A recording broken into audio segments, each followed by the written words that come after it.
ان الحمد للہ نحمده ونستعینه ونستغفره ونعوذ باللہ من شرور انفسنا ومن سیئات اعمالنا من يهده اللہ فلا مضل له ومن يضلل فلا هادی له واشهد ان لا الہ الا اللہ وحدہ لا شریک له واشهد ان محمدا عبدہ ورسولہ اما بعد فإن خير الحديث كتاب الله وخير الهدي هدي محمد صلى الله عليه وآله وسلم وشر الأمور محدثاتها وكل محدثة بدعة وكل بدعة ضلالة وكل ضلالة في النار.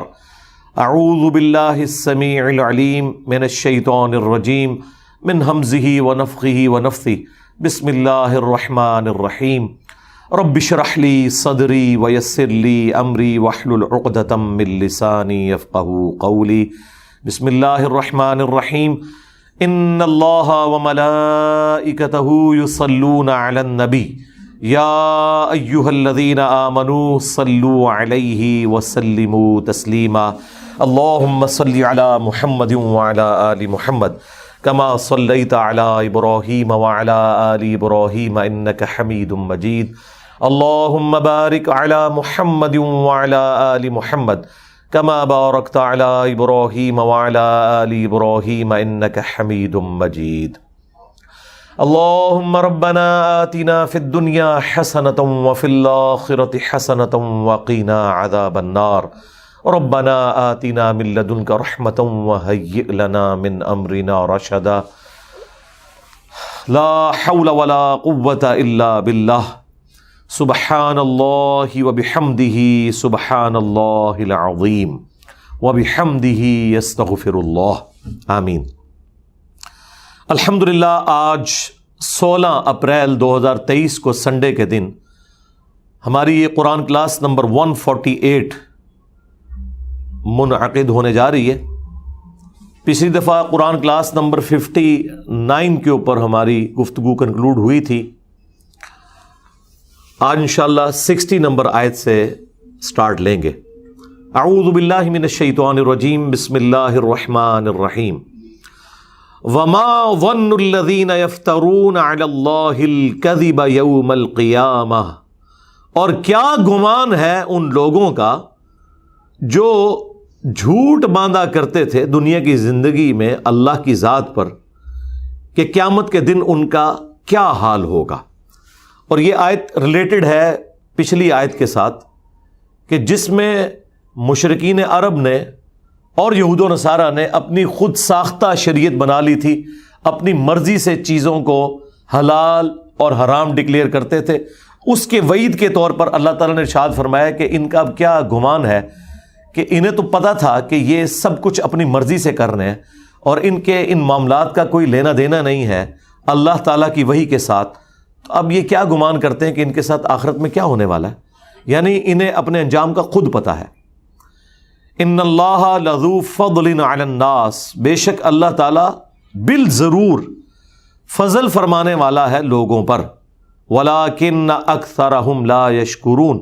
لیکن اکثر لوگ شکر گزاری کی روش اختیار نہیں کرتے. یعنی اللہ تعالیٰ کو کوئی خوشی محسوس نہیں ہوتی کسی کو عذاب دے کر یا اپنے نافرمانوں کو آگ میں پھینک کر. اللہ تو چاہتا ہے کہ فضل فرمائے لیکن لوگ ناشکری کی روش اختیار کرتے ہیں. ناشکری یہ ہے کہ پورے کا پورا دین ہی شکر گزاری ہے. آنکھوں کا شکر یہ ہے کہ اللہ کی نافرمانی میں نہ اٹھیں، تابع فرمان رہیں. ہاتھوں کا شکر یہ ہے کہ ہاتھ حلال کام کی طرف بڑھیں، حرام کام کی طرف نہ بڑھیں. پاؤں کا شکر یہ ہے کہ پاؤں حلال کی طرف بڑھیں، حرام سے اجتناب کریں. پیٹ کا شکر یہ ہے کہ پیٹ میں حلال ڈالا جائے، حرام نہ ڈالا جائے. تو پورے کا پورا دین شکر گزاری ہے. اسی لیے جامعہ ترمذی میں سنن نسائی میں حدیث موجود ہے. نبی صلی اللہ علیہ وآلہ وسلم نے حضرت معاذ ابن جبل کو یہ نصیحت کی تھی کہ فرض نماز کے بعد کبھی بھی یہ دعا مانگنا نہ چھوڑنا. اللہم اعنی علی ذکرک و شکرک و حسن عبادتک. اللہم کے ساتھ بھی ہے اور ربی اعنی یہ اس لفظ کے ساتھ بھی ہے، دونوں درست ہیں. اے اللہ اللہم اعنی میں مدد مانگتا ہوں تجھ سے اس معاملے میں اپنے حق میں اعلیٰ ذکری کا و شکری کا، کہ میں تیرا ذکر کرتا رہوں، تیرا شکر ادا کرتا رہوں، و حسن عبادتک، اور عبادت کو احسن طریقے سے۔ دیکھیں ایک تو ہے کہ ٹوٹل پورا کرنا، میں کہتا ہوں یہ جو تیسرا معاملہ ہے نا کہ حسن انداز سے عبادت کرنا، اس میں تو بڑے بڑے پرہیزگار اور نمازی بھی فیل ہیں۔ ان کی بھی خواہش ہوتی ہے کہ نماز کو اتار کے پرے پھینکیں۔ آپ دیکھ لیں دیوبند اور بریلویوں کی مسجد میں 4 سے 5 منٹ کے اندر وہ 4 رکعتیں زور و اثر کی پڑھ دیتے ہیں۔ عشاء میں تھوڑا انہوں نے اونچی آواز میں تلاوت کرنی ہوتی ہے تو وہ بھی 5 ساڑھے 5 منٹ میں۔ اندازہ کریں۔ اور بخاری مسلم میں حدیث ہے، انس بن مالک کہتے ہیں کہ نبی علیہ السلام جب ہمیں نماز پڑھاتے تھے نا تو آپ صلی اللہ علیہ وآلہ وسلم رکوع کے بعد اتنی دیر کھڑے ہوتے کہ ہم گمان کرتے کہ آپ سجدے میں جانا بھول گئے، اور 2 سجدوں کے درمیان اتنی دیر بیٹھتے گویا کہ ہم گمان کرتے کہ آپ دوسرے سجدے میں جانا بھول گئے۔ یہ نفلی عبادت کی بات نہیں ہو رہی ہے، ہاں یہ نہ سمجھیے گا کہ نفلی عبادت کی بات ہو رہی ہے، فرض نماز کی۔ اور بخاری مسلم میں حدیث ہے، انس بن مالک کہتے ہیں کہ قیام اور تشہد کو چھوڑ کے نبی علیہ السلام کی باقی جتنی نماز کے ارکان ہیں نا وہ برابر ہوتے تھے، یعنی جتنا آپ رکوع کرتے تھے نا اتنا ہی رکوع کے بعد کھڑا ہوتے تھے قومے میں، اور جتنا لمبا سجدہ کرتے تھے نا اتنا ہی 2 سجدوں کے درمیان بیٹھا کرتے تھے۔ اب وہ رکوع اور سجدے کتنے ہوتے تھے وہ سنن نسائی میں موجود ہے۔ انس بن مالک کہتے ہیں کہ ہم نبی علیہ السلام کے پیچھے نماز میں رکوع اور سجدے کی تسبیحات 10 تک شمار کر لیا کرتے تھے۔ جی 3 تو آخری درجہ ہے، 10 تسبیحات۔ تو اس سے جو میں نے کیلکولیشن کی ہے نا، نبی علیہ السلام کی ظہر اور عصر کی نماز بھی ایٹ لیسٹ 20 سے 25 منٹ کی ہوتی تھی، اور فجر اور عشاء تو پونے گھنٹے کی۔ لیکن آخری درجے کی بھی پڑھی جائے اگر، جو خود اللہ کے نبی نے اجازت دی ہے نا، ظاہر ہے نبی علیہ السلام نے فرمایا نا 3 تسبیحات کا، جامع ترمذی میں بھی مصنف ابن ابی شیبہ میں موجود ہے کہ کم از کم 3 تسبیحات۔ آخری درجے میں بھی آپ نماز ادا کریں نا تو 2 رکعتوں کے لیے کم از کم 6 منٹ چاہیے آپ کو، 5 سے 6 منٹ، اور 4 رکعتوں کے لیے کم از کم 9 سے 11 منٹ چاہیے آپ کو۔ چلیں آپ وہ 25 منٹ والی نہیں پڑھ سکتے، کم از کم 9 سے 11 منٹ والی تو 4 رکعتیں پڑھیں نا، جن میں آپ تسبیحات کا اہتمام کریں، آپ قرآن کی قرات اس طرح کی کریں کہ آپ کو خود سمجھ بھی آ رہا ہو کہ آپ کیا اللہ سے مانگ رہے ہیں۔ یہ تو نہیں ہے کہ 2 منٹ میں پڑھ کے۔ اور سب سے بڑا جو شیطان کا وسوسہ یہ ہے نا کہ آپ اس حالت میں نماز سٹارٹ کریں کہ آپ یہ سوچیں کہ میں نے اتنی دیر تک ختم کرنی ہے، پھر تو ظاہر ہے کہ پوری کی پوری نماز ہی آپ کی فارغ ہوگی۔ آپ کی نماز اس ڈرائیور کی مانند ہے کہ جو اوور سپیڈنگ کر رہا ہے اس چکر میں کہ میں ٹائم پہ پہنچ جاؤں، اور ایسے لوگوں کے لیے سڑک کے اوپر لکھا ہوتا ہے کہ کبھی نہ پہنچنے سے دیر سے پہنچنا بہتر ہے۔ ہاں تو کبھی نماز نہ پڑھنے سے آہستہ نماز پڑھنا بہتر ہے، وہ تو قبول ہی نہیں ہونی۔ مسند احمد میں حدیث ہے سب سے بدترین چور وہ ہے جو نماز میں چوری کرتا ہے۔ پوچھا گیا کون سا چور ہے؟ فرمایا جو رکوع اور سجدے جو ہے وہ اس طرح کرتے سے ٹھونگیں ماری جاتی ہیں فوراً سے۔ کئی لوگ تو قوما کرتے ہی نہیں، رکوع کے بعد صحیح طریقے سے کھڑے ہی نہیں ہوتے، 2 سجدوں کے درمیان بیٹھتے ہی نہیں، تسبیحات تو آتے ہی کوئی نہیں۔ تو یہ ایک بڑا کریٹیکل ایشو ہے۔ شکر سے میں نے سٹارٹ لیا تھا، تو شکر یہ ہے کہ آپ نے ذوق و شوق کے ساتھ عبادت کرنی ہے۔ اللہم اعنی، اے اللہ میری مدد فرما، علی ذکری کا، کہ میں تیرا ذکر کرتا رہوں، و شکری کا، اور تیرا شکر ادا کرتا رہوں، و حسن عبادتک، اور عبادت جو بھی کروں نا حسن عبادت کا حسن اس میں نظر آنا چاہیے، ایسی میں عبادت کروں، اور اس کے لیے پھر پروٹوکول کے ساتھ آپ کو عبادت کرنی ہوگی۔ بڑی شاندار ایک آیت آ رہی ہے اسپیسیفکلی نبی علیہ السلام اور ان کے جانثار ساتھیوں اور اہل ایمان کے لیے، تاکہ انہیں یہ یقین آ جائے کہ وہ جو کچھ اللہ کے لیے کر رہے ہیں نا، اللہ تعالیٰ ہر لمحے میں انہیں دیکھ رہا ہے۔ جب آپ کی یہ کیفیت ہو کہ جس کے لیے آپ مشقت اٹھا رہے ہیں وہ آپ کو اس وقت لائیو دیکھ رہا ہے، تو وہ تکلیف جھیلنا آپ کے لیے آسان ہو جاتی ہے۔ تو یہ اللہ تعالیٰ نے کانسیپٹ دیا ہے. آپ دنیا میں بھی جس دوست کے لیے قربانی کر رہے ہیں نا، اور عین اس تکلیف میں وہ دوست آپ کو دیکھ رہا ہو کہ اس کو میری وجہ سے یہ تکلیف اٹھانی پڑ رہی ہے، تو آپ کو وہ تکلیف اٹھانا آسان ہو جاتا ہے کہ جس کے لیے کر رہا تھا اسے تو پتہ چل گیا آج میں نے اپنی دوستی منوا لی اس سے. اور دنیا میں ساری دوستیاں اسی بنیاد پہ چل رہی ہیں. خاوند پوری زندگی اپنی بیوی کو یہ بتانے کی کوشش کرتا رہتا ہے میں تیرے ساتھ مخلص ہوں، بیوی اپنے خاوند کو بتانے کی کوشش کرتی رہتی ہے.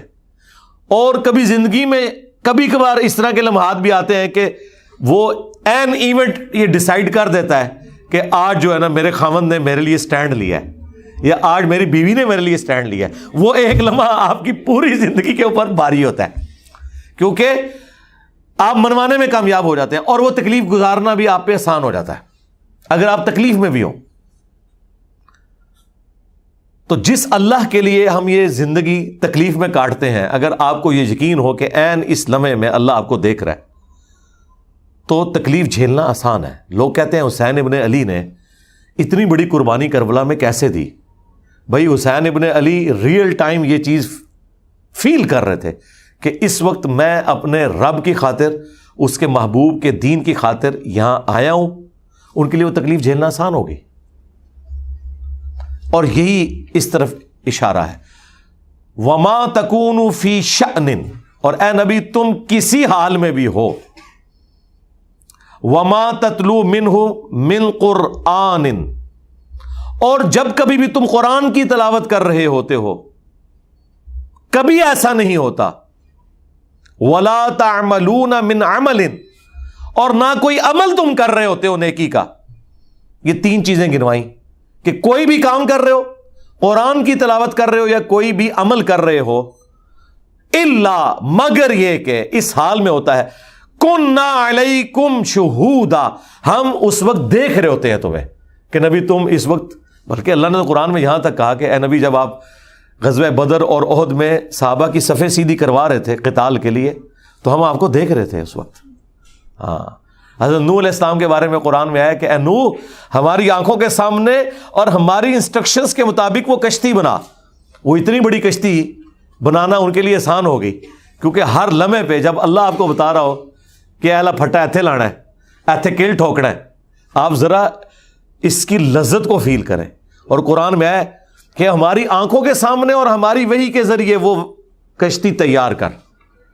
تو اسی لیے تو پھر وہ اتنے عرصے میں کشتی تیار ہوئی تھی، اتنا عرصہ وہ مزہ انجوائے کیا حضرت نوح علیہ السلام نے.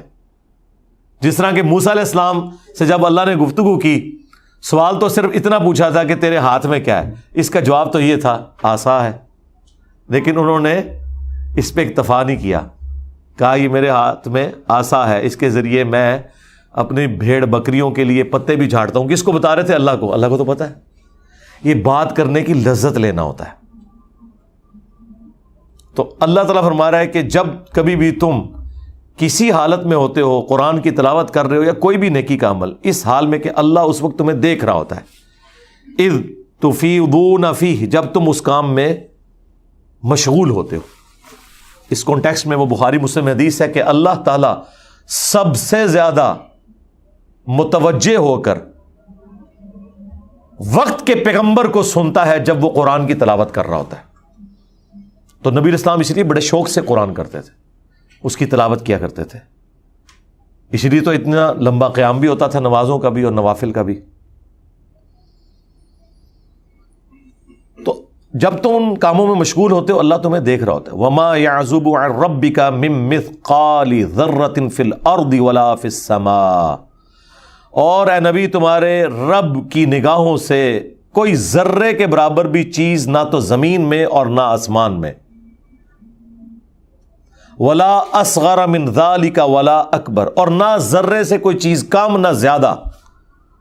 الا فی کتاب مبین، وہ اللہ تعالیٰ کے علم میں ہے اس حال میں کہ اللہ نے اسے پہلے ہی لوح محفوظ کے اوپر لکھ رکھا ہے. یعنی زمین و آسمان میں کوئی ذرے کے برابر چیز ہے یا اس سے کم یا اس سے زیادہ، وہ اللہ تعالیٰ کے علم میں ہے. اور ایسے علم میں ہے کہ وہ پہلی لوح محفوظ میں لکھی ہے. تو اللہ تبارک و تعالیٰ اپنے ہر بندے کے ہر عمل سے واقف ہے. اس کی وجہ سے ایک تو گناہوں سے بچنا بھی آسان ہو جاتا ہے، دوسرا نیکیوں پہ استقامت بھی مل جاتی ہے، انسان کو صبر کرنا آسان ہو جاتا ہے۔ تکلیف تو بہرحال اس نے آپ کو دینی ہے، چاہے وہ فجر کے وقت بستر چھوڑنے کی تکلیف ہو، سردیوں میں غسل جنابت کی تکلیف ہو، گرمیوں میں روزہ رکھنے کی تکلیف ہو، اور پوری زندگی رزق کی تلاش میں مشقت اٹھانے کی تکلیف ہو۔ یہ سب سے بڑی تکلیف ہے جو پیٹ لگا ہوا ہے ساتھ۔ آپ ایک لمحے کے لیے امیجن کریں اگر یہ پیٹ ساتھ نہ ہو تو ہمارے 99% مسئلے حل ہو جائیں۔ ساری چیزیں اسی کے گرد گھومتی ہیں نا، میاں بیوی کی لڑائیاں بھی اکانومی کی وجہ سے ہو رہی ہوتی ہیں۔ ہاں، جو بچے بد اخلاق ہوتے ہیں لیکن ماں باپ کو خوب پیسہ دیتے ہیں، ان کے لیے دعائیں نکلتی ہیں ماں باپ کے دل سے، اور جو دیتے کچھ نہیں صرف خوش اخلاق ہوتے ہیں، ان کو وہ منہ پہ بھی ذلیل کرتے ہیں، پیچھے سے بھی ذلیل کرتے ہیں۔ ایک نیچرل چیز ہے، یہ سب کچھ پیسے کے گرد گھوم رہا ہے۔ اگر آپ دولت سے، مال سے ان سارے معاملات کو آزاد کر دیں نا تو آپ کے سارے مسئلے حل ہو جائیں گے۔ تو یہ سب سے بڑی پرماننٹ تکلیف ہے جو اللہ نے انسان کے ساتھ اٹیچ کی ہے۔ صرف انسانوں کے ساتھ نہیں، جانوروں کے ساتھ بھی اٹیچ ہے۔ صبح نکلتے ہیں جانور اللہ پہ توکل کرتے ہوئے، ان کو نہیں پتا ہوتا کہ ہمارا رزق کہاں لکھا ہوا ہے، زندہ بھی واپس آنا ہے نہیں آنا، اللہ تعالیٰ رزق پورا کرتا ہے ان کا، تکلیف وہ بھی اٹھاتے ہیں۔ پوری زندگی جو پرماننٹ تکلیف انسان اٹھا رہا ہے نا، وہ یہ پیٹ کی تکلیف ہے، جو سب سے بڑی تکلیف اٹیچ ہے، مشقت اٹیچ ہے۔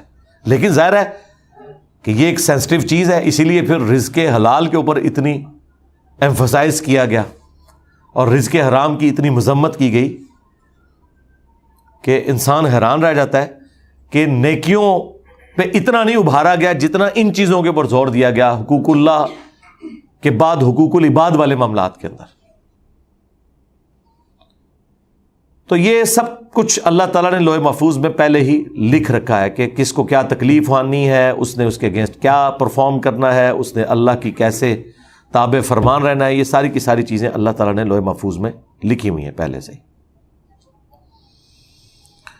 اب وہ شہر آفاق آیت آ رہی ہے جو چند لوگوں نے اپنے ممبروں پر انہی آیات کو تختہ مشق بنا کے اپنے بزرگ بابوں کو گلوریفائی کیا ہوا ہے۔ الا ان اولیاء اللہ لا خوف علیہم ولا ہم یحزنون۔ کان کھول کر سن لو، آگاہ ہو جاؤ، بے شک جو اللہ کے اولیاء ہیں، جو اللہ کے چنے ہوئے محبوب بندے ہیں، انہیں نہ تو کوئی خوف ہوتا ہے نہ کوئی غم۔ الذین آمنوا وکانوا یتقون، اور نشانی ان کی یہ ہے کہ وہ ایمان لاتے ہیں اور پھر پوری زندگی اللہ سے ڈرتے ہی رہتے ہیں۔ یہ اللہ نے ساتھ نشانی بھی بتا دی ہے، یعنی اس میں کوئی داڑھی، پگڑی، جبے، تسبیحاں ان کا ذکر نہیں آیا، بلکہ ان ساری چیزوں کو کور کیا، حقوق اللہ اور حقوق العباد کو ایک جملے میں، کہ ایمان لاتے ہیں نا اور پھر پوری زندگی ڈرتے رہتے ہیں۔ جو مسلم شریف میں حدیث ہے کہ ایک صحابی نے کہا یا رسول اللہ کو نصیحت کریں، آپ نے فرمایا کہ تم کہو میں اللہ پر ایمان لایا، پھر ڈٹ جا اس کے اوپر۔ بس یہ ایک نصیحت یاد رکھیں، قیامت ہے اس کے اندر، کہو میں رب پر ایمان لایا، پھر ڈٹا رہا ہے اس کے اوپر۔ ڈٹا رہنا یہ نہیں ہے کہ آخری دم تک بس صرف یہ کہتے رہنا ہے، نہیں، رب پہ ایمان لائے ہو بس، پھر اب مخلوق کی نہیں سنی جائے گی، اب حکم میرے جسم پہ بھی میرے رب کا چلے گا۔ ہاں، میرا رب کہے گا نا کہ ماں باپ کے ساتھ حسن سلوک کرنا ہے، میں کروں گا۔ میرا ماں باپ کے ساتھ جتنے بھی معاملات ہیں، خواہ وہ دنیاوی اعتبار سے ہیں، دینی اعتبار سے ہیں، وہ میں نے اللہ کے حکم کے تحت ان کو پورا کرنا ہے۔ میں نے اپنے بیوی بچوں کے ساتھ جو معاملات کرنے ہیں وہ اللہ کے حکم کے تحت پورے کرنے ہیں۔ عبادات تو کرنی ہی کرنی ہے نا، جو فرائض ہیں وہ تو کرنے ہی کرنے ہیں، نماز ہو، روزہ ہو، حج، زکوٰۃ۔ حقوق العباد کے معاملے میں بھی جو میرا رب کہے گا میں نے وہ کرنا ہی کرنا ہے۔ یہ نہیں ہے کہ میں یتیم بھتیجوں اور بھانجوں کا مال ہڑپ کر لوں اور کہوں کہ تہجد کے میں پہلے 8 پڑھتا تھا اب 16 نفل پڑھوں گا، انشاءاللہ معافی ہو جائے گی۔ نہیں، انشاءاللہ جہنم میں جاؤ گے۔ کوئی عبادت کام نہیں آئے گی اگر تم نے حقوق العباد پورے نہ کیے۔ تو جو ایمان لائے اور اس کے بعد پھر ڈرتے رہے، پرہیزگار رہے پوری زندگی۔ اب مجھے بتائیں ان آیات کا کیا لینا دینا ان بابوں کے ساتھ جو لوگوں سے چندے مانگ کے زندگی گزارتے ہیں، پوری زندگی غریب لوگوں کا استحصال کرتے رہتے ہیں، ان کی گاڑیوں میں جو پٹرول ہے وہ آپ کے چندوں کا ہوتا ہے، اور جو وہ کلیم کرتے ہیں کہ ہم اتنے لوگوں کو لنگر کھلا رہے ہیں وہ آپ کے چندوں سے، کچھ خود کھاتے ہیں کچھ آپ کو کھلاتے ہیں، اور احسان بھی آپ پہ کرتے ہیں. آپ ان کے چندے بند کریں. وہ ایک بابا جی پاکستان میں کیا کرتے تھے کہ جناب اللہ اللہ بابا 1000 سال تو پال رہا ہے. تو میں نے کہا تھا بابا جی آج وہاں پہ چندے بند کر دیں، ان مزاروں پہ آپ کو کتے پھرتے ہوئے نظر آئیں گے، صفائی بھی کوئی نہیں کرے گا. وہ جو صفائی کرنے والے ڈیڈیکیٹڈ ہیں نا، وہ اس لیے کہ ان کو 2 وقت روٹی وہاں سے ملتی ہے. چندے موصول ہوتے ہیں، اور چندہ اتنا ہوتا ہے کہ جب وہ شام کے وقت نوٹ گنتے ہیں نا تو کتنے بندے ہیں جو صرف نوٹ سیدھے کر رہے ہوتے ہیں. اور یہ نہ سمجھیے گا کوئی 10 روپے 20 روپے کے نوٹ، نہ 5 ہزار کے بھی اتنے نوٹ ہیں کہ آپ پریشان ہو جائیں گے.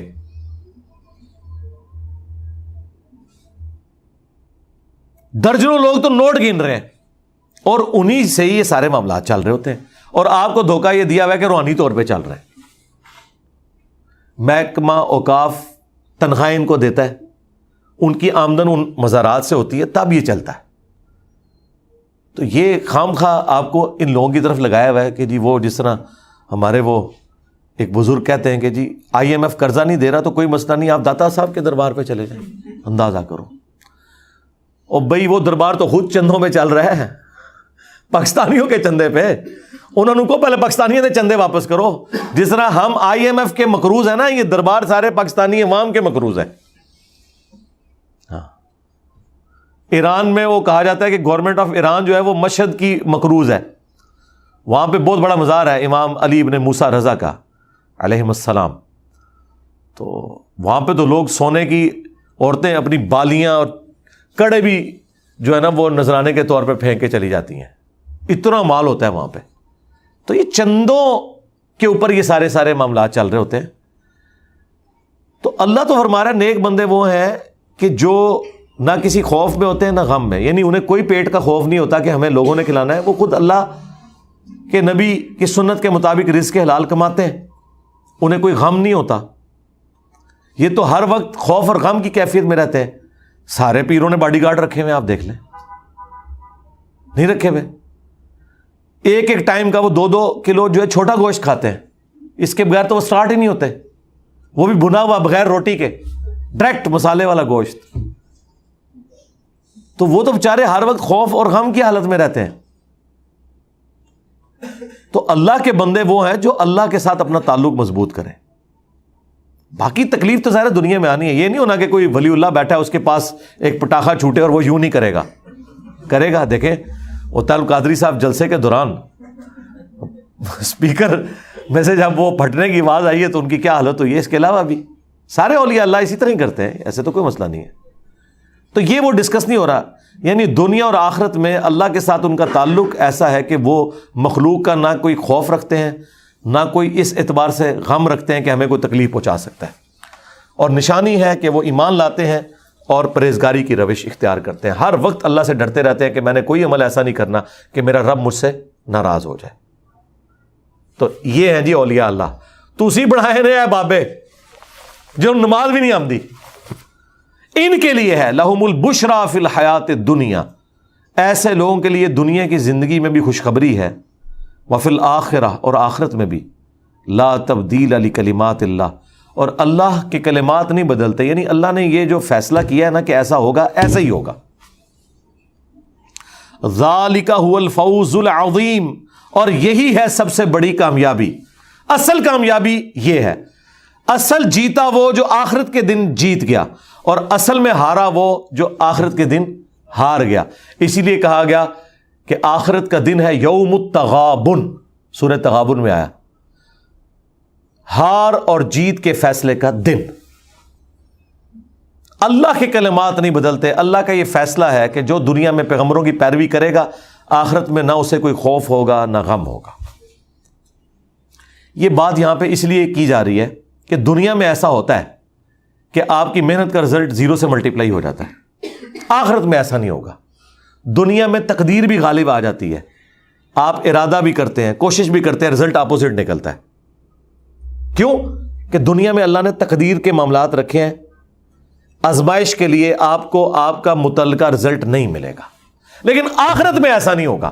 اسی لیے آخرت کا جب بھی ذکر آیا قرآن میں اللہ بار بار کہتا ہے کہ میں وعدہ خلافی نہیں کرتا.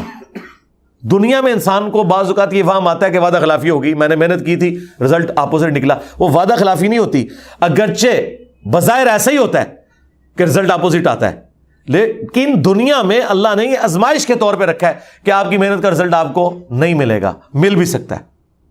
لیکن آخرت میں ایسا نہیں ہوگا کہ جس نے دنیا میں محنت کی اور وہ زیرو سے ملٹیپلائی ہو جائے. آخرت میں کوئی تقدیر غالب نہیں آئے گی, جو آپ نے کیا ہے وہی آپ کاٹیں گے. ہاں اگر ریاکاری کی وجہ سے کیا ہے, رسول اللہ کے پیٹرن پہ نہیں کیا, بعدعقیدگی کے ساتھ کیا ہے, پھر زیرو سے ملٹیپلائی ہوگا. اور وہ اللہ نے دنیا میں ہی بتا دیا کہ ریاکار کی کوئی عبادت قبول نہیں جو دنیا میں لوگوں کے دکھلاوے کے لیے کوئی کام کرتا ہے. اور کسی کی کوئی ایسی عبادت قبول نہیں ہے جو رسول اللہ کے طریقے سے ہٹ کے ہو صلی اللہ علیہ وآلہ وسلم. اور کسی کی عبادت اس وقت تک قبول نہیں ہے جب تک کہ وہ والا عقیدہ توحید, ختم نبوت اور آخرت نہ رکھ لے جو قرآن و سنت میں وارد ہوا ہے. سیدھی سی بات ہے, دنیا میں اسے اجر مل سکتا ہے, آخرت میں نہیں. وَلَا يَحْزُنْكَ قَوْلُهُمْ, تو اے نبی ان کی باتیں آپ کو غمناک نہ کریں. اِنَّ الْعِزَّةَ لِلَّهِ جَمِيعًا, بے شک عزت تو ساری کی ساری اللہ کے لیے اور اللہ ہی کی طرف سے ہے. هُوَ السَّمِيعُ الْعَلِيمُ, اور وہی ہے سننے والا اور علم والا. یہ اسی کی کوالٹی ہے جی. تمام مخلوقات کو بیک وقت سننا اور ان کے بارے میں علم رکھنا اور پھر ان کی حاجت کو پورا بھی کرنا, یہ صرف اللہ ہی کی کوالٹی ہے. اور صحیح مسلم میں ایک بڑی لمبی حدیث قدسی ہے نا کہ تمام جن و انس کسی میدان میں جمع ہو جائیں اور بیک وقت اللہ کو پکاریں, اللہ تعالیٰ سب کی سنے گا اور ان کی حاجت پوری بھی کرے گا. میدان میں تو چھوڑ دیں سرکار, آج بھی ہزاروں لاکھوں ویل مچھلیاں پیسیفک اور اٹلانٹک کے اندر, بحر الکاہل میں اور بحر اوقیانوس میں موجود ہیں کہ جو چھوٹے سائز کی مچھلی ہے نا اس کے بھی ایک دن کی خوراک جو ہے وہ 500 سے لے کے 1000 کلو گرام تک ہے. آپ تو 1 کلو گوشت خریدتے وقت بھی سوچتے ہیں. دنیا میں لاکھوں ویل مچھلیوں کا روزانہ لاکھوں ٹن گوشت کون پورا کر رہا ہے؟ اللہ. اٹلانٹک میں اور پیسیفک اوشن کے اندر اتنی بڑی بڑی ویل مچھلی ہیں کہ ان کا سائز افریقہ کے 11 ہاتھیوں کے برابر. 11 ہتھنیاں, ہتھنی ذرا بڑی ہوتی ہے, 11 ہتھنیاں ہونا افریقہ کی 11 ایک ویل مچھلی بنتی ہے. اتنی بڑی بڑی ویل مچھلی ہیں, وہ کھاتی کتنا ہوگی؟ ہمیں تو سائنس کی برکت سے ابھی صرف یہ ڈیٹا مل رہا ہے, ہمیں تو پتہ ہی نہیں تھا کہ یہ اتنی بڑی مچھلیاں کتنی تعداد میں موجود ہیں اور وہ کیا کھاتی ہیں اور کتنا کھاتی ہیں. آج تک کسی بزرگ نے لکھا ہے کسی کتاب کے اندر کہ ایک ویل مچھلی کتنا کھاتی ہے؟ بزرگ تو دنوں دے حال بھی جانتے سن نا. بزرگوں کو یہ بھی نہیں پتا چلا کہ ویل مچھلی حلال ہے یا حرام ہے. وہ یہی فیصلہ نہیں کر سکے کیونکہ ویل مچھلی جو ہے نا وہ انڈے نہیں دیتی, وہ میملز میں آتی ہے. تو فقہ حنفی والے اسے حلال نہیں سمجھتے, وہ کہتے ہیں مچھلی آئی نہیں ہے. اور ہم نے بخاری مسلم سے بتایا تھا کہ ابو عبیدہ ابن جرح کو جب نبی علیہ السلام نے ایک غزوے کے لیے جہاد میں بھیجا تو وہ کہتے ہیں کہ بھوکے تھے ہم, تو اللہ تعالیٰ نے سمندر کے ساحل پر ایک اتنی بڑی مچھلی ڈالی کہ ہم 15 دن تک کھاتے رہے پورا قافلہ. اور اینڈ پہ ابو عبیدہ نے کہا کہ اس کا وہ جو ڈھانچہ نکلا ہے نا, وہ جو اندر اس کا ہڈیوں کا ڈھانچہ جو ہے وہ 2 ہڈیاں جوڑو یوں کر کے, تو جوڑی گئیں تو ایک گھوڑ جو اونٹ سوار ہے, گھوڑ سوار نہیں اونٹ سوار, اس کے نیچے سے گزر سکتا تھا. یعنی آپ سمجھ لیں کم از کم 12-14 فٹ اونچا وہ اس کا صرف ڈھانچہ بن رہا تھا. اب ہم حنفیوں سے پوچھتے ہیں یہ مچھلی کون سی تھی ذرا آپ بتا دیں. وہ کہتے ہیں آپ بھی تلاش کریں ہم بھی تلاش کرتے ہیں. بھئی تلاش ہے, وہ ویل مچھلی ہے اور کوئی مچھلی ایسی نہیں ہے. تو سمندر کے تمام جانور جو سمندر سے نکالنے کے بعد مر جائیں وہ سمندری جانور ہیں, اور قرآن کی روح سے سمندر کا جانور, پانی کا جانور آپ کے لیے حلال ہے. کچھوا باہر نکل کے نہیں مرتا, حرام ہے. سانپ باہر نکل کے نہیں مرتا, حرام ہے. ہاں مچھلی باہر نکل کے مر جاتی ہے، ویل مچھلی شاید مرتے ہوئے 1.5 گھنٹہ لے، کیونکہ وہ 1.5 گھنٹے تک تو سانس کے بغیر بھی رہ سکتی ہے.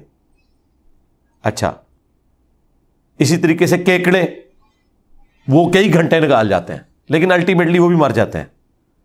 جھینگا مچھلی اکثر لوگ پوچھ رہے ہوتے ہیں بھی مچھلی ہے، فوراً مرنا ضروری نہیں ہے. یعنی وہ پلانٹ ارتھ پہ بغیر پانی کے رہ نہیں سکتی. مگرمچھ اگرچہ سمندری نہیں، سمندری مگرمچھ بہت کم ہوتا ہے، یہ میٹھے پانی کا جانور ہے، یہ پانی کے اندر بھی زندہ رہتا ہے اور باہر بھی. تو یہ سمندر کا یا پانی کا جانور نہیں، لہذا یہ حرام ہے. اور وہ ویسے بھی حرام ہے. مسلم میں حدیث ہے نا کہ جتنے بھی درندے ہیں نا جن کے یہ نوکیلے دانت ہوتے ہیں سائڈ والے، وہ حرام ہے.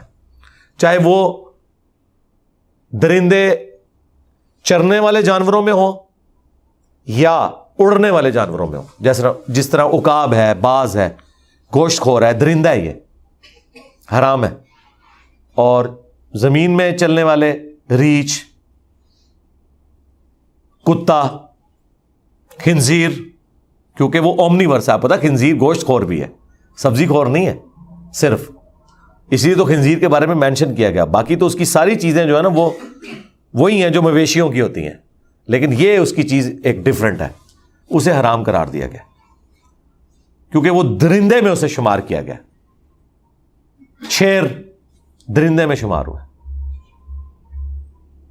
اور علماء سو درندے ہیں. اچھا، اللہ تبارک و تعالی کا ہی یہ علم اور اس کی سماعت ہے جو تمام مخلوقات کی وہ حاجتیں پورے کر لیتا ہے. اس پہ کنکلوڈ ہوئی تھی بات.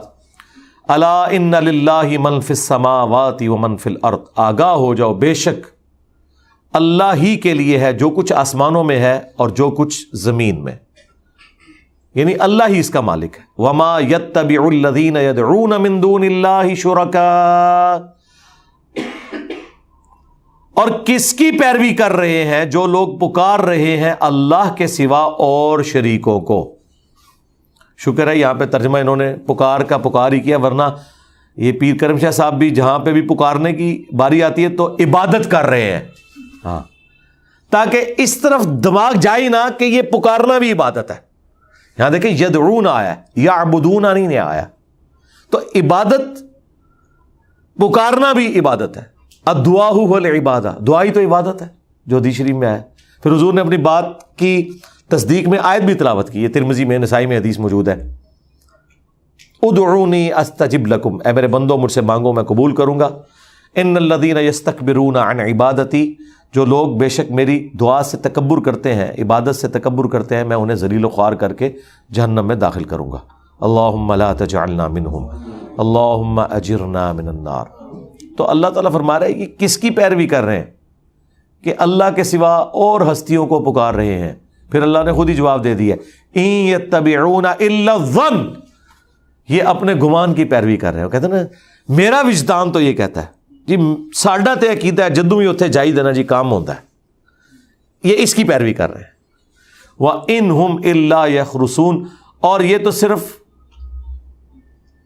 اٹکل پچو سے کام لے رہے ہیں، اندازے مقرر کر رہے ہیں، کوئی علمی بات ان کے پاس نہیں ہے. اس قسم کے کئی معاملات باقیوں نے بھی رکھے ہوئے ہیں. یہ جو توہمات ہے نا اور اٹکل پچو، اس کو یا وحی کا علم ختم کرتا ہے یا سائنس کا علم. گورے کو اگر ٹنڈولکر جا کے یہ بتائے نا کہ جب میں فلاں مندر سے فلاں کلر کا رومال باندھتا ہوں تو جتنے میچوں میں نے باندھا تو سینچری ہوئی، اور وہ ہو بھی جائے، وہ کہیں گے ایسے نہیں سرکار، ہم 100 دفعہ ایکسپیریمنٹ پرفارم کریں گے، اور 100 کی 100 دفعہ اگر آپ کی بات ٹھیک ہوئی تو مان لیں گے. اور آپ کو بھی پتا کہ ایسا نہیں ہوگا. کبھی کوئی تگڑا بالر ٹکر سکتا ہے، شعیب اختر بھی کو ٹکر سکتا ہے، تو آپ 99 پہ بھی آؤٹ ہو سکتے ہیں. گورا نہیں ایسے مانے گا. یوراج سنگھ نے انگلینڈ کے بالر کو اوور شروع ہونے سے پہلے دھمکی دی تھی کہ میں تجھے اگلے اوور میں دیکھوں گا، اور 6 بالوں میں 6 چھکے مار دیے. اب یوراج سنگھ اسے اپنے مذہب کے ساتھ جوڑے اور کہے کہ دیکھا میرے مذہب کے حق ہونے کی دلیل ہے کہ میں نے دھمکی دی اور فاسٹ بالر کو جو آج تک کسی نے بھی نہیں مارے تھے 6 چھکے. ابھی تک جتنے لگے تھے اسپنرز کو لگے تھے، 6 کے 6 بالوں پہ 6 چھکے مارے، یہ میرے حق پہ ہونے کی دلیل ہے۔ تو گورے کا کیا؟ نہ، اس طرح نہیں سرکار، ہم 100 دفعہ آپ کی دھمکی لیں گے، 100 دفعہ 100 مختلف بالر آپ کو 6 بالیں کرائیں گے، اور اگر 100 کے 100 دفعہ یہ 6 چھکے ہو گئے تو آپ کی بات ٹھیک ہے۔ اسٹیٹسٹیکل ڈیٹا لیں گے۔ یہ لوگ 1-2 واقعات کو پکڑ کے اسے کسی کی بزرگی کلیم کر دیتے ہیں۔ اور جی آج نیت سی کھیر کھانے دی، اگو پیر صاحب کو گئے تو لے آ کے کھیر ہی انہوں نے رکھی۔ سرکار ہمارے اسٹوڈنٹ کے ساتھ کئی دفعہ ایسا ہو چکا ہے، ان کے ساتھ ہم نے یہی کچھ کیا ہے، مجھے تو پتہ بھی نہیں ہے، تو اب میں اس کو کرامت بنا کے پیش کرنا شروع کر دوں گا۔ ہاں 100 دفعہ وہ نیت کر کے آئے کھیر کی تو ہو سکتا ہے 3 دفعہ ہی ملے انہیں۔ ہاں 100 دفعہ اگر سموسے کی نیت کر کے آئے اور بیچ میں رمضان کا مہینہ نہ آتا ہو تو 100 کے 100 دفعہ انشاءاللہ آپ کو سموسا ملے گا۔ تو یہ کرامت پھر بھی میری نہیں ہوگی، یہ آپ کی کرامت ہوگی کہ آپ نے چیز نیت ٹھیک کی ہوئی ہے، کیونکہ آپ کو یہ پتا تھا کہ یہ ہونا ہے۔ اور آج کل یہ CCTV کیمرہ اگر آپ سوچیں ایسی جگہ پہ ہو جہاں لوگ نہیں جانتے، وہاں تو سارے ولی اللہ ہونا کلیم کریں گے۔ کوئی بندہ دور کہیں بیٹھا ہوا ہے اور اس نے کیمرہ لگایا ہے اور وہ بزرگ آنے سے پہلے ہی بتا دے کہ تو اتنے کھلوتا فلانے میں گپا پہ مارتا سا، تو انہوں نے تو ولی مان لینا ہے اس کو، حالانکہ وہ CCTV کیمرے سے، جیسے میں بھی اب جب سے CCTV کیمرے لگائے ہیں ہم نے تو ٹی وی دیکھنا ہی چھوڑ دیا۔ ہم CCTV کیمرے میں محلے کے لوگوں پہ نظر رکھے ہوتے ہیں کہ کون سا بچہ کون سی حرکت کر رہا ہے، کس نے کہاں موٹر سائیکل کھڑا کیا ہے، کون غلط پارکنگ کر کے چلا گیا ہے اور کون ادھر ادھر پھر رہا ہے۔ بلکہ اگلے دن تو میں حیران ہوا، 10-11 بجے 8-10 کتے آ گئے گلی کے اندر، ہماری وہ بند گلی میں داخل ہو گئے۔ میں نے کہا یار دیکھو اس وقت اگر کوئی چھوٹا بچہ نکلتا ہے تو یہ تو سیدھے اس کو پڑھ سکتے ہیں۔ تو اس لیے وہ اب کیمرے دیکھ کے ہم انشور کرتے ہیں اپنے معاملات کو کہ کوئی کتا تو نہیں پھر رہا، من الجنت والناس، یا حیوانات میں سے بھی ہو سکتا ہے کوئی کتا۔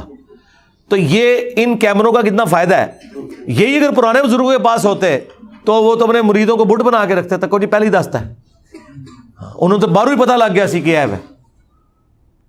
تو یہ تمام چیزیں سائنس کی برکت سے پکڑی جاتی ہیں یا وحی کی برکت سے، یہ توہمات ہے۔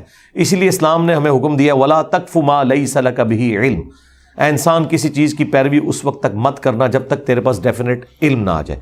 إِنَّ السَّمْعَ وَالْبَصَرَ وَالْفُؤَادَ كُلُّ أُولَٰئِكَ كَانَ عَنْهُ مسؤولا، بے شک کان، آنکھیں اور عقل، دل ہو یا دماغ، اس کے بارے میں پوچھا جائے گا کہ تم نے ان اعضاء کو استعمال کر کے حق بات تک علم کے ذریعے پہنچنے کی کوشش کیوں نہیں کی۔ تو یہ اللہ تعالیٰ نے فرما دیا کہ یہ صرف اپنے گمان کی پیروی کر رہے ہیں اور اٹکل پچو سے کام لیتے ہیں۔ هُوَ الَّذِي جَعَلَ لَكُمُ اللَّيْلَ لِتَسْكُنُوا فِيهِ، وہی اللہ ہے جس نے تمہارے لیے رات بنائی تاکہ اس میں آرام کرو۔ اور یہ عمومی حکم ہے، ظاہر ہے جہاں پہ ٹائم ٹیبل وہ نائٹ شفٹس والا ہے وہاں تو پھر یہ اپلائی نہیں ہوتا اس حوالے سے کہ آپ اسے کوئی فرض سمجھیں کہ رات کو سونا ضروری ہے اور دن کو کوئی شخص سو نہیں سکتا، یا دن کو کام کرنا ضروری ہے رات کو کوئی کر نہیں سکتا۔ عموماً ایسا ہے اور یہ صحت کے لیے بہتر بھی ہے۔ وَالنَّهَارَ مُبْصِرًا، اور دن کو بنایا روشن۔ پاکستان میں ایک دن اخبار بھی نکلتا ہے، آپ کو پتہ، اس کے اوپر نا یہ آیت کا ٹکڑا لگایا ہوا ہے انہوں نے، وَالنَّهَارَ مُبْصِرًا، اور ہم نے دن کو روشنی کا ذریعہ بنایا۔ وہ زو مانی جملہ بول رہے ہوتا ہے کہ یعنی یہ ہم اس سے لوگوں کو ایجوکیٹ کر رہے ہیں۔ آیت قرآن کی ہے لیکن قرآن نے اسپیسیفکلی اس اعتبار سے نہیں اس کو بیان کیا ہوا، جیسے یوفون بھی آتا ہے قرآن میں۔ ہاں یوفون، انہیں پورا یعنی وہ اپنی نظر کو پورا کرتے ہیں، یوفون، لیکن وہ یوفون انگریزی والا یوفون نہیں ہے، نہ ہمارا موبائل ہے وہ یوفون۔ ان فی ذلک لآیات لقوم یسمعون، بے شک اس میں نشانیاں ہیں ان لوگوں کے لیے جو بات سن لیتے ہیں۔ اچھا سن تو سارے رہے ہیں؟ نہیں، سننے کا سا سنیں، سنتے تو سارے ہیں۔ ایاک نعبد و ایاک نستعین، فجر کی نماز پڑھ کے سن کے ساتھ ہی دربار پہ بھی بابے سے مانگ کے گھر آتے ہیں، تو وہ سن نہیں رہے اور سن، ہاں اور پڑھ پڑھا کے سننی نہیں، سن سنا کے سننی، ٹنی سن ٹن ہوئے۔ تو یعنی یہ تمام چیزیں ان کے لیے ہیں توحید کی باتیں جو واقعی بات کو غور سے سنیں۔ قالوا اتخذ اللہ ولدا، یہ کہتے ہیں کہ اللہ نے اپنے لیے بیٹا تجویز کیا ہوا ہے، اختیار کر لیا ہے. سبحانہ، وہ تو پاک ہے. بیٹے ہونا تمہاری ضرورت ہے. اگلے زمانوں میں قبائلی زندگی میں بیٹوں کی بڑی اہمیت تھی. جس کے بیٹے زیادہ ہوتے تھے وہ قبیلہ سٹرانگ اور اس کا باپ فخر کرتا تھا. 10 بیٹوں کا باپ ہے جی، یہ طاقت ہے. ظاہر ہے کہ اس وقت مین پاور تھی نا. آج بھی لفظ یہ استعمال ہوتا ہے مین پاور. تو وہاں تو جنگیں بھی ظاہر ہے مین پاور کے ذریعے ہوتی تھی. تو اولاد ضرورت ہے انسانیت کی، ایک مین پاور کے طور پر، اور دوسرا ہر انسان کی خواہش ہے کہ اس کی نسل آگے چلے جو اس کے نام کو زندہ رکھے. اس لیے آپ دیکھیں بڑے بڑے لوگ بھی الٹیمیٹلی جاتے جاتے اپنے بچوں کو اپنی مسجد کے اوپر چھوڑ کے چلے جاتے ہیں. جس طرح ہمارے استاد ڈاکٹر سراج صاحب کے بارے میں لوگ کہتے ہیں پوری زندگی خلافت کی بات کرتے رہے اور جاتے ہوئے ملوکیت کر گئے، اپنے بیٹے کو بنا کے چلے گئے. مس ہینڈل تو ہوا. اور یہ میں بتاؤں یہ ان کے ساتھیوں نے انہیں گمراہ کیا. انہوں نے انیشلی جو کمیٹی بنائی تھی ان میں ان کا بیٹا شامل نہیں تھا. جو 10 بندے اسکروٹنی کر کے ان میں سے ایک بننا تھا نا، ان میں ان کا بیٹا نہیں تھا. بعد میں لوگوں نے کہا کہ جی یہ بیٹا ہونے کی وجہ سے اسے محروم کر دیا جائے، اس کی بھی بڑی خدمات ہے. پھر شامل کیا اور کرتے کرتے اسکروٹنگ ہوتے وہ اسی کا نام نکال لیا. اندازہ کریں جو ان بزرگوں کی آدھی عمر کے لوگ تھے کہ جن کی شروع سے قربانیاں تھیں. خیر اب تو ان کا وہ تھوڑا یعنی دماغی ایشو ہے، وہ ان کی میموری لاس ہو چکی ہے اور شارٹ ٹائم میموری ان کی ختم ہوگی. تو پھر اب انہوں نے اپنے امیر چینج کیا. اب ویسے انہوں نے ڈاکٹر سراج صاحب کے بیٹے تھے ان میں سے کسی کو نہیں بنایا، بلکہ الگ سے انہوں نے ان کو بنایا. کیا نام ہے جی ان کا؟ ہاں شجاع الدین شیخ صاحب. ماشاءاللہ وہ ڈیزرونگ ہیں، واقعی کمپیٹنٹ بھی ہیں اور ماشاءاللہ ڈاکٹر صاحب کے مشن کو اسی طریقے سے تن من دھن لگا کے آگے لے کے چل رہے ہیں. تو میں نے آپ کو بتایا کہ ہوتا یہی ہے کہ انسان کی خواہش ہوتی ہے کہ اس کی اولاد اس کا مشن لے کر چلے. تو اللہ طرف ہمارا ہے کہ اللہ تعالیٰ تو کوئی اولاد نہیں رکھتا. سبحانہ، وہ پاک ہے. هو الغنی، اور وہ بے پرواہ بھی ہے. مطلب کیا ہے اس کا؟ کہ اولاد تمہاری ضرورت ہے. جس نے مر جانا ہے کہ اس کا مشن آگے چلے. اللہ کو تو موت نہیں آنی. اولاد تمہاری ضرورت ہے کہ تمہیں بڑھاپے میں وہ تمہاری کیئر کرے، اور اللہ بے پرواہ ہے. هو الغنی. اللہ کی ضرورت اولاد ہو ہی نہیں سکتی، اس لیے اس نے اپنی اولاد نہیں رکھی. لیکن اللہ نے ساتھ یہ کہا کہ اگر اللہ نے اولاد رکھنی ہوتی نا، سورہ زمر کے سٹارٹ میں ہے کہ اگر اللہ کو شوق ہوتا نا کوئی اس طرح کا، کوئی اس کی خواہش ہوتی کہ اولاد ہو، تو ہم اپنی مخلوق میں سے جسے چاہتے چن لیتے. وہ والا معاملہ پھر بھی نہیں ہونا بگاٹن سن والا، لم یلد ولم یولد. نہ اللہ نے کسی کو جنا، نہ اللہ کو کسی نے جنا، نہ اس کا کوئی باپ ہے نہ کوئی بیٹا. تو اللہ تعالیٰ ہمارا اگر میں نے اولاد بھی کسی کو بنانا ہوتا نا تو اپنی مخلوق میں سے ہی بناتا، اور وہ خالق اور مخلوق کا فرق پھر بھی رہتا، وہ نہیں ختم ہو سکتا. اللہ ایک ہی ہے. ہاں، اس کی نہ کوئی بیوی، نہ کوئی اس کی اولاد، نہ اس کا کوئی باپ، نہ وہ کسی نبی کا محتاج اپنی دعوت پہنچانے کے لیے. نہیں، یہ نبیوں کی خواہش تو ہو سکتی ہے کہ اللہ تعالیٰ اپنے اس مشن میں ان کو سپورٹ کرے، اور یہ ان کی شان تو ہو سکتی ہے کہ اللہ تعالیٰ کسی کو پیغمبر بنا دے. اللہ کو کوئی فرق نہیں پڑتا. اسی لیے اللہ نے کہا لقد من اللہ علی المؤمنین اذ بعث فیہم رسولا. یہ اللہ کا مومنین پر احسان ہے کہ رسول ان میں آیا. یہ رسول کا احسان نہیں ہے کہ اس نے اللہ کا تعارف کروایا. ہاں، یہاں بالکل الٹ بات ہو رہی ہوتی ہے. اب تو رسول والی بات بھی نکل گئی. اب تو یہ بابوں میں ہی آ کے الجھے ہوئے ہیں. کہتے ہیں بابوں نے تعارف کرایا اللہ رسول کا ہمیں. بابوں نے آپ کو اللہ رسول کا تعارف نہیں کرایا. انہوں نے اپنے بابوں کی بتائی ہوئی کوالٹیز کے مطابق جس اللہ رسول کو وہ مانتے تھے اس کا تعارف کروایا. کتابوں والا تعارف نہیں کروایا، بابوں والا کروایا. تو اللہ تو غنی ہے. لہو ما فی السماوات و ما فی الارض. جو کچھ آسمانوں اور زمین میں سب اسی کا ہے. بھئی اسے کیا ضرورت ہے کہ وہ کوئی مین پاور بھرتی کرے یا اس کی کوئی اولاد اس کا مشن لے کے چلے. مالک ہی وہ ہے، باقی تو سب مملوک ہے. خالق ہی وہ ہے، باقی تو سب مخلوق ہیں. یہ تو اللہ تبارک و تعالیٰ کی کوالٹیز ہیں. ان عندکم من سلطان بہذا، کیا تمہارے پاس اس کی کوئی دلیل ہے کہ اللہ تعالیٰ کے لیے اولاد ہونا ضروری تھی؟ مشرکین عرب بھی نا فرشتوں کو اللہ کی بیٹیاں کہتے تھے، یہود و نصارہ نے پیغمبروں کے بارے میں کلیم کر دیا. تو اللہ تعالیٰ ہمارا کوئی دلیل ہے؟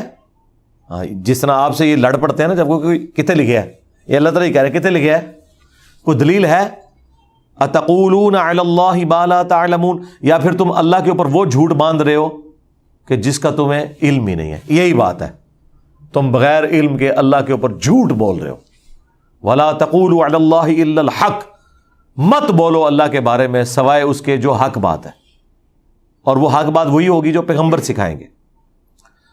قل ان الذین یفترون علی اللہ الکذب، اے نبی فرما دیجئے کہ بے شک جو لوگ اللہ پر جھوٹ باندھ رہے ہیں نا اور جھوٹے عقیدے اللہ کی طرف منسوب کر رہے ہیں، لا یفلحون، یہ کبھی بھی فلاح نہیں پا سکتے جنہوں نے اللہ کے اوپر جھوٹ باندھا ہے.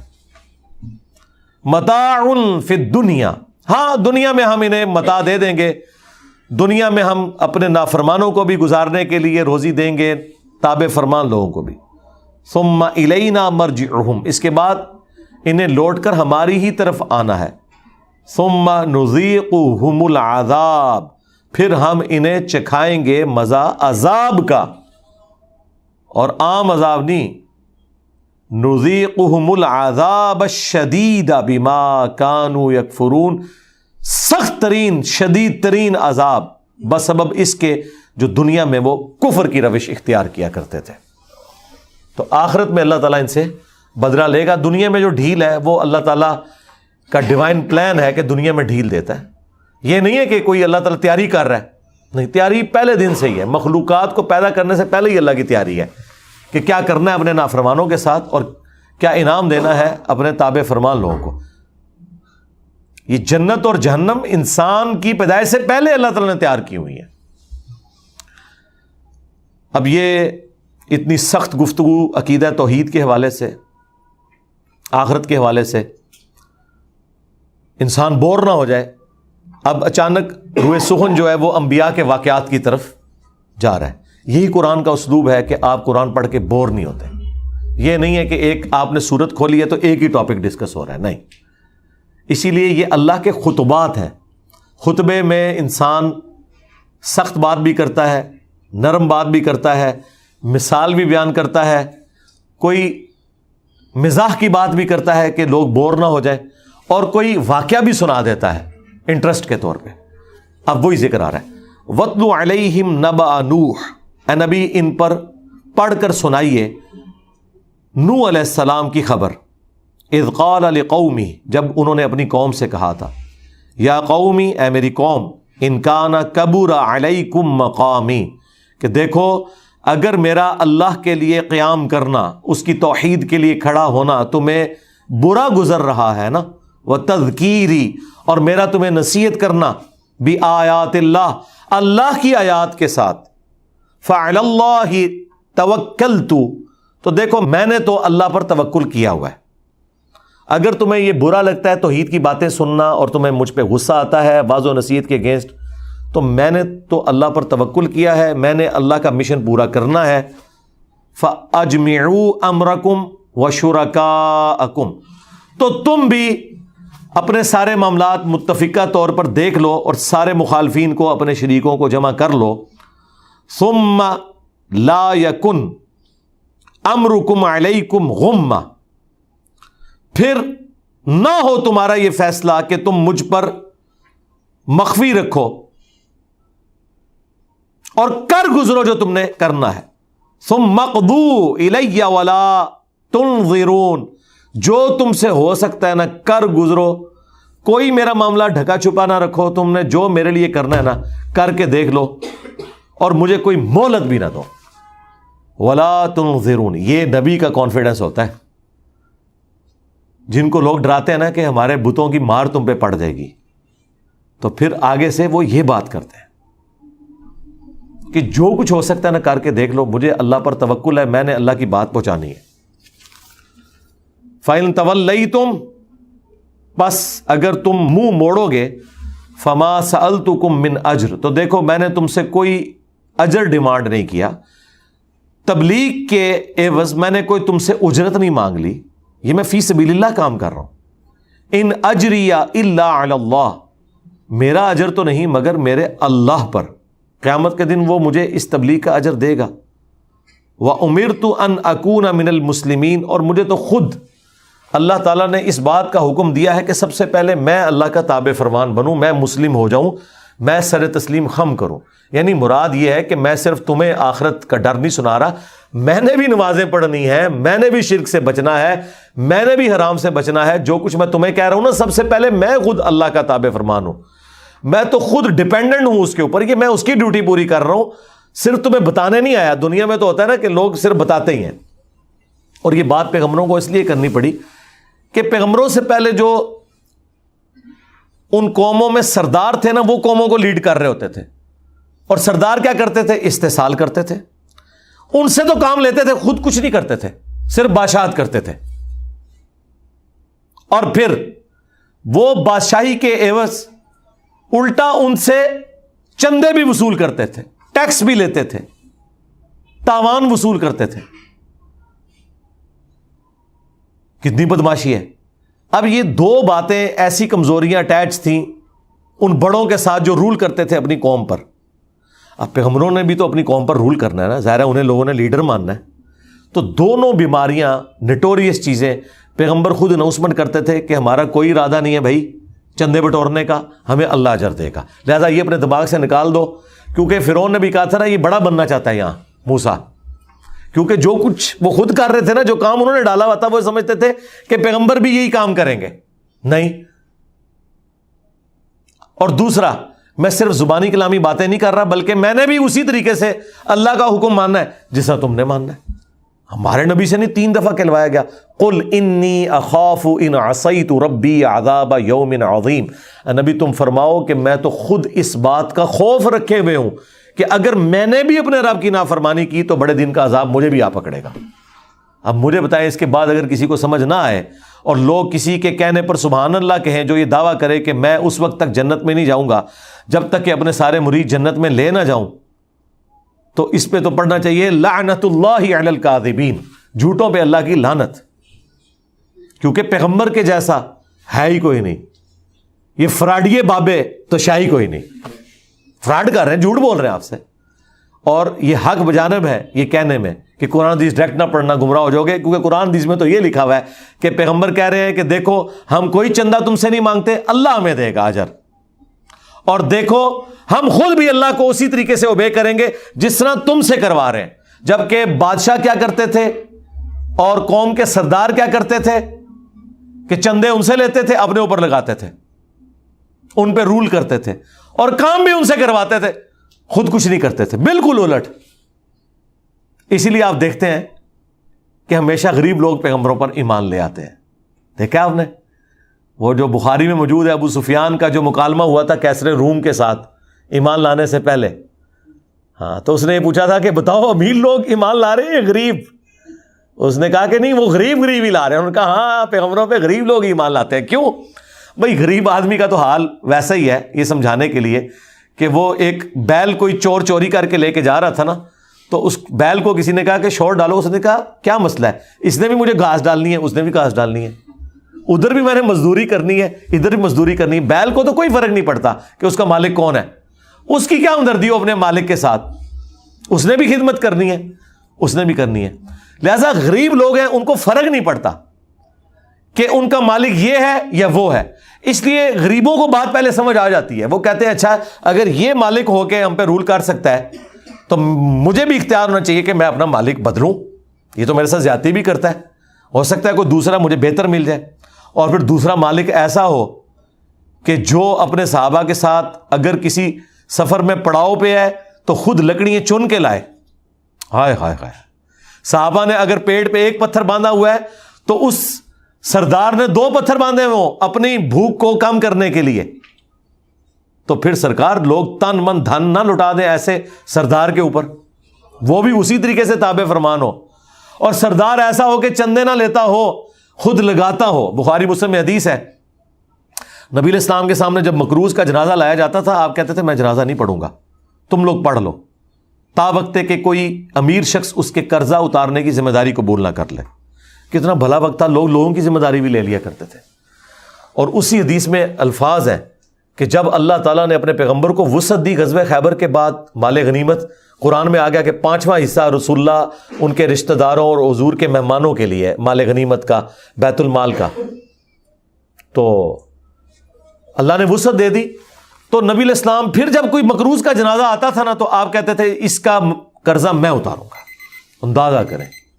اور پھر آیت کیا پڑھتے تھے, النبی اولا بالمؤمنین من انفسہم وازواجہ امہاتہم, نبی مومنین کی جانوں پر ان سے بڑھ کر حق رکھتے ہیں, اور نبی کی بیویاں امت کی مائیں ہیں, اور نبی امت کا روحانی باپ. اچھا, قرآن میں تو لکھا تھا کہ نبی حق رکھتے ہیں اہل ایمان کے اوپر, یہ نہیں لکھا تھا کہ اہل ایمان حق رکھتے ہیں اپنے نبی کے اوپر. لیکن حضور بالکل 180 ڈگری بھی مطلب اس کا لے رہے ہیں کہ چونکہ میرا حق ہے اس کے اوپر, لہذا اب یہ میرا بچہ ہے, اس کا قرضہ میں اتاروں گا. ہونا تو چاہیے تھا کہ امت اپنا تن من دھن لگاتی ہے اپنے نبی کے اوپر, کیونکہ قرآن میں تو آیا تھا نبی حق رکھتے ہیں مومنین کی جانوں سے بڑھ کر ان پر. اسی میں وہ حدیث ہے نا بخاری مسلم کی کہ تم مومن ہی نہیں ہو سکتے جب تک کہ میں تمہیں تمہارے ماں باپ اولاد سب لوگوں سے بڑھ کر عزیز نہ ہو جاؤں. مطلب یہی بنتا تھا. لیکن نبی علیہ السلام نے وائس ورثہ بھی کر لیا کہ ٹھیک ہے, اگر یہ میری روحانی اولاد ہیں اور میں ان پہ حق رکھتا ہوں تو ٹھیک ہے, پھر میں خالی زبانی کلامی ان کا باپ نہیں بنوں گا, ان کا قرضہ بھی میں اتاروں گا, اپنی جیب سے اتاروں گا. یہ ہے بات. آپ مجھے بتائیں اس کریکٹر میں اور سرداروں کے کریکٹر میں کتنا زمین آسمان کا فرق ہے. اس لیے وہ اصحاب الکاف کا ایک جملہ میں نے اپنے دماغ میں چپکا کے رکھا ہے.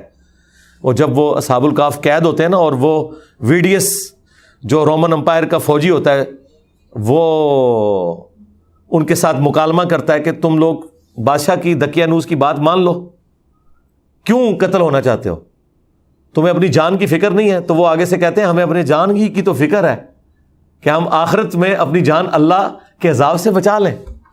تو وہ اتنا امپریس ہوتا ہے, اور پھر کئی ایک واقعات اس کے چل رہے ہوتے ہیں دماغ میں. تو وہ اس سے پوچھتا ہے کہ اگر آخرت نہ ہوئی تو پھر, تو وہ جواب میں پتہ کیا کہتا ہے آگے سے وہ میکسیملین, وہ کہتا ہے کہ ہزاروں سچے پیغمبر جھوٹا وعدہ نہیں کرتے, ہزاروں پیغمبر ایک ہی بات کر رہے ہیں کہ تمہارا رب ایک ہے, تمہیں مر کے اس کے حضور پیش ہونا ہے, یا جنت میں جاؤ گے یا جہنم میں, آخرت کی تیاری کر لو. ہزاروں پیغمبر ہزاروں سال کی ہسٹری میں جو ایک دوسرے سے ملے ہوئے بھی نہیں ہیں کہ یہ سمجھے کہ ایک دوسرے کی لیگیسی آگے لے کے چل رہے ہیں, مختلف علاقوں میں آئے ہوئے ہیں, ایک دوسرے سے رشتہ داریاں بھی ان کی نہیں ہیں, اور بات ایک ہی کر رہے ہیں کہ ایک اللہ ہے. تو اس کا مطلب ہے سب کا سورس ایک ہے. اور ہزاروں سچے پیغمبر جھوٹی بات نہیں کرتے, ہزاروں سچوں نے ایک ہی بات کی ہے. یہ ہو ہی نہیں سکتا کہ وہ بات جھوٹی ہو کہ تمہیں مر کے اپنے رب کے حضور پیش ہونا ہے. تو یہ انبیاء کرام کا کردار ہوا کرتا تھا. تو حضرت نوح نے کہا کہ سب سے پہلے میں سر تسلیم خم کرنے والا ہوں, لیکن وہی ہوا فکذبوہ, پس انہوں نے جھٹلا دیا حضرت نوح کو. فنجیناہ ومن معہ فی الفلک, تو ہم نے حضرت نوح کو اور ان کے ساتھیوں کو کشتی میں سوار کر کے نجات دے دی. وجعلناہم خلائف, اور ہم نے بنا دیا انہیں ان کا جانشین, یعنی وہ تو مر گئے, اب زمین پہ ان کو حکومت دی جو اہل ایمان تھے. وَأَغْرَقْنَا الَّذِينَ كَذَّبُوا بِآيَاتِنَا, اور غرق کر دیا ہم نے ان کافروں کو جنہوں نے ہماری آیات کو جھٹلایا تھا. فَانظُرْ كَيْفَ كَانَ عَاقِبَةُ الْمُنذَرِينَ, تو دیکھو کیا ہی برا انجام ہوا ان لوگوں کا کہ جنہیں ڈر سنایا گیا تھا وقت کے پیغمبر کے ذریعے, اور وہ وعدہ پورا ہو گیا. اللہم احسن عاقبتنا فی الامور کلیہا واجرنا من خزی الدنیا وعذاب الآخرہ. رضیت باللہ ربا وبالاسلام دینا وبمحمد نبیا. اللہم من احییتہ منا فاحیہ علی الاسلام ومن توفیتہ منا فتوفہ علی الایمان. سبحانک اللہم وبحمدک اشہد ان لا الہ الا انت استغفرک واتوب الیک وما علینا الا البلاغ المبین. جزاکم اللہ خیر.